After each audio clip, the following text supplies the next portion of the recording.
일본의 최대 일간지인 요미우리 신문의 아시아 총국장이 이런 제목의 칼럼을 썼습니다.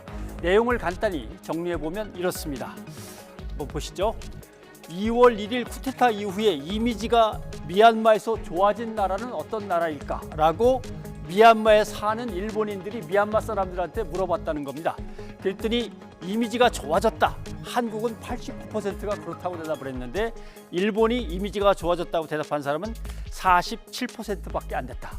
왜 그런가 하면은 한국에서는 미얀마의 쿠데타를 규탄하는 성명도 나오고 했는데 일본은 태도가 좀 모호했다는 거죠. 그리고 한국은 5.18이 있어서 5.18 항쟁과 그 이후의 민주화 과정에 대해서 미얀마 사람들이 상당히 많은 영감을 얻고 있다는 겁니다.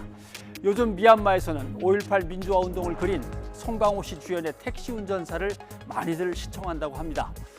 5월에 광주도 미얀마를 주목합니다. 5.18 부상자회, 5월 어머니회, 5월 단체들이 미얀마 군부 규탄 집회를 열었습니다. 그리고 지지성명, 민주화운동 지지성명도 냈죠. 그 다음에 미얀마 돕기 모금운동도 했습니다. 그래서 한국 미얀마 네트워크에 기부를 하기도 했습니다. 주먹밥을 만들어서 미얀마 사람들한테 주기도 했고요. 23일 날 한국에 있는 모든 미얀마인들이 모여서 총회를 여는데 광주에서 엽니다. 광주의 5.18과 미얀마 민주화운동의 만남은 이번이 처음은 아닙니다.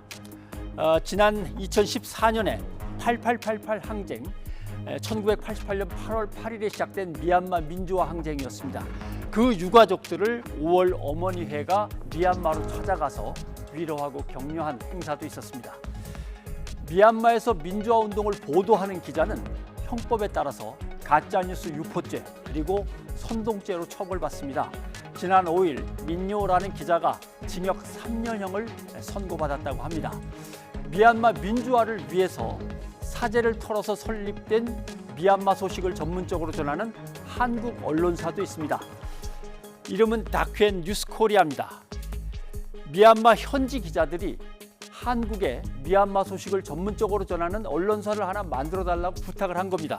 왜냐하면 현지에서는 외국인 기자는 체포됐다가도 풀려납니다. 그리고 미얀마 사람이지만 한국 언론에 소속돼 있다라고 하면은 역시 또 쉽게 풀려납니다. 그러니까 이걸 세워서 현지 지사 언론인으로 미얀마인들을 채용하는 겁니다. 현지 상황을 다 보도하고 자료를 축적했다가 미얀마가 민주화가 이루어지면 다 다시 돌려주는 거죠.